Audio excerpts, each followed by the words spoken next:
खुलुमबाय बे समाव बडोलेण्ड इंखं टेलिभिजननि स्टुडिअ आं मिथिका नार्जारी दिनै फुंबिलिनि गाहाय रादाबफ्राव दङ। इजराइलनि बेरेखायै दावहा नांनो हामासआ केमिकेल बम बाहायनो लादों फोरमायदों हादरगिरि इसाक हार्जग। मैनामाथा फोथाराव बर' थुनलाइ आफादा 16 नभेम्बर जोनोम सान खुंनो गाहाय खुन्थिया गायसनदों।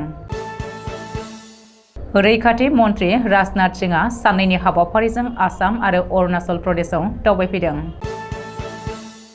आसाम साहित्य सभानि बारग' आफादगिरि पद्मश्री डक्टर बीरेन्द्रनाथ दत्तनि रुंसारि जानायाव इटसेआ दुखु फोरमायदों।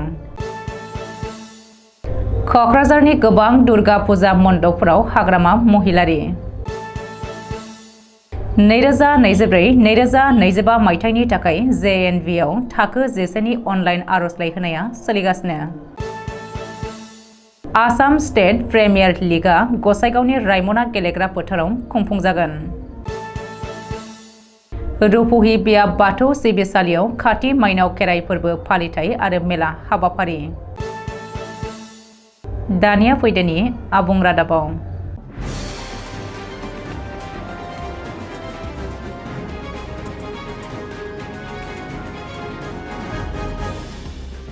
थांनाय 10 अक्ट'बरनिफ्रायनो हामास इहुदियानि हेंथायै इजराइलनि IDF एबा आर्मिया थाद'नाय गैयाजासे दावहा होबाय थानाय समावनो मोनसे गोदान आरो गिख्रंथाव खौरां मोननाय जादों।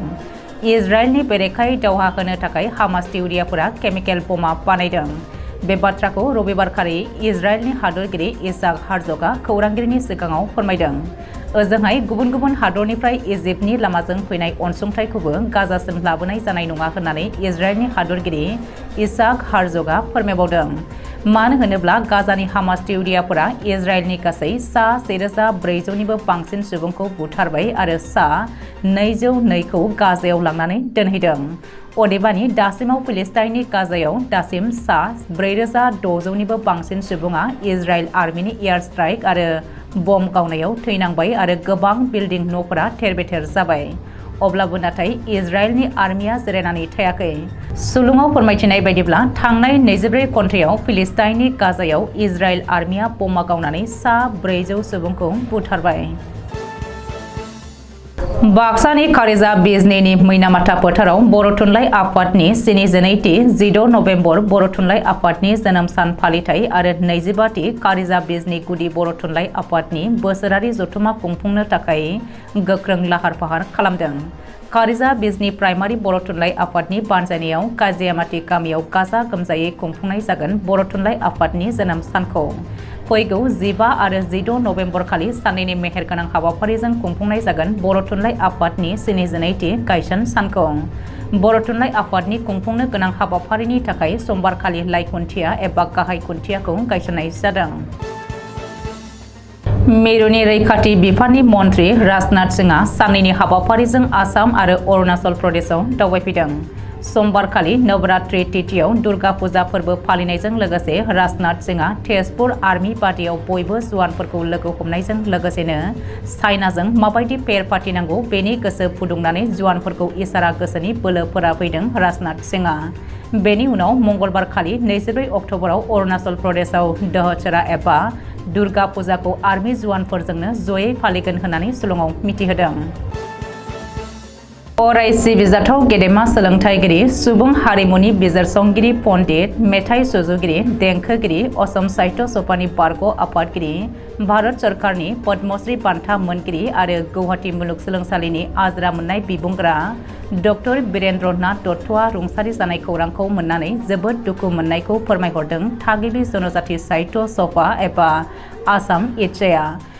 इटसानि जानानै रुंसारि बीरेन्द्रनाथ दत्तनि जिउमाया सोरगोआव अरायबो आलो गोजोन जायगा मोनबाय थाथोंसै बेनि थाखाय आफा इसोरनि खाथियाव आर'ज गाबदों आरो दुखुथिया नखरनि सुबुंफोरनिसिमबो गोथौ दुखु मोनफानायखौ फोरमायहरदों।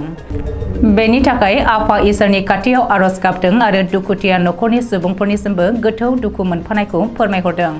रुंसारि बीरेन्द्रनाथ दत्त सारा रुंसारि जानायाव आसामाव सासे थार सुबुं हारिमु सिबियारि अनफावरि आरो आसामनि देंखोमु मुलुगनि सासे अलंबारखौ खोमानाय जाबाय। नवरात्रिनि सान समबारखालि क'क्राझार नोगोरनि गोबां दुर्गा फुजा मण्डपफोराव BPF दोलोनि आफादगिरि आरो BTCनि बारग' गाहाय हाग्रामा महिलारिया बिमा दुर्गाखौ खुलुमहैदों आरो बोर लाहैदों।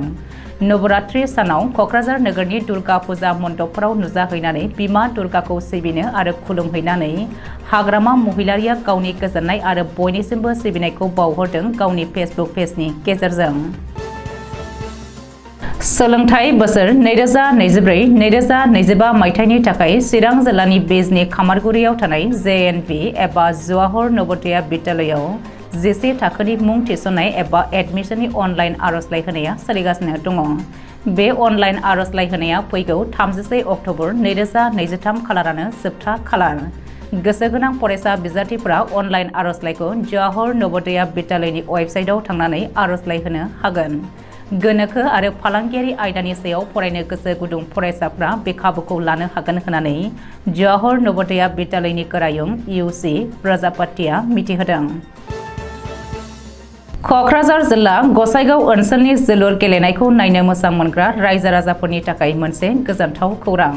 2023 मायथाइनि आसाम स्टेट प्रिमियार लीग जोलुर बादायलायनाया गुबुन गुबुन ओनसोलजों लोगोसे फैगौ 5 नबेम्बर खालारनिफ्राय गसाइगाव महकुमानि सिङाव थानाय रायमना फ्रेन्ड्स क्लाबनि गेवलां गेलेग्रा फोथारावबो खुंफुंजागोन। बे जोलुर बादायलायनाया रायमना फ्रेन्ड्स क्लाब गेलेग्रा फोथाराव BGFCनि हम ग्राउन्ड महरै 5 नबेम्बरनिफ्राय जागायनानै 28 नबेम्बरसिम गासै मोन7 गेलेनाया खुंफुंजागोन। बेनिखायनो गसाइगाव ओनसोलनि जोलुर गेलेनायखौ नायनो मोजां मोनग्रा रायजो राजाफोरखौ लैहोर लैहोर फैनानै बे गेलेनायखौ नायफैनो थाखाय खावलायहरदों पान्जाय आफादा। बे जोलुर बादायलायनायखौ नायनो थाखाय जेनेरेलाव 20 रां, गेलारियाव 50 रां आरो VIPआव 80 रांनि टिकेट लानो हानायनि सुबिदाखौ खालामनानै होनाय जादों होननानै पान्जाय आफादा मिथिहोदों। बाक्सानि सालबारि महकुमा बेन्दोङाव थानाय रुपहि बिया बाथौ सिबिसालियाव 15 अक्ट'बरनिफ्राय लानानै 24 अक्ट'बर खालारसिम 10 साननि हाबाफारिजों काति माइनाव खेराइ फोरबो फालिथायजों लोगोसे मेला दिन्थिफुंनाय हाबाफारिबो खुंनाय जादोंमोन। बे काति माइनाव खेराइ फोरबो फालिथाय आरो मेला दिन्थिफुंनाय हाबाफारिया 24 अक्ट'बर मंगलबार एबा दिनै थुंगेसिगोन। समबारखालि बेलासिनि समाव गेवलां मेलाव बाहागो लाफैदोंमोन गाहाय आलासि महरै दुलाराय बाथौ गौथुमनि गाहाय गौथुमारि नेहाथारि गुनेश्वर स्वर्गियारिया। 24 अक्ट'बराव हांख्राय हरजानाय बर'नि मुंदांखा महरगिरि गेमस्रि दैमारिया हारिमु मोनाबिलिखौ समायना रमायना खालामनो थाखाय बाहागो लाफैगोन होननानै फोरमायदों खुंफुं आफादनि लिंथुमगिरि जतेन्द्र गयारिया। दिनै फुंबिलिनि रादाबा एसेनोसै। गोजोन्थों।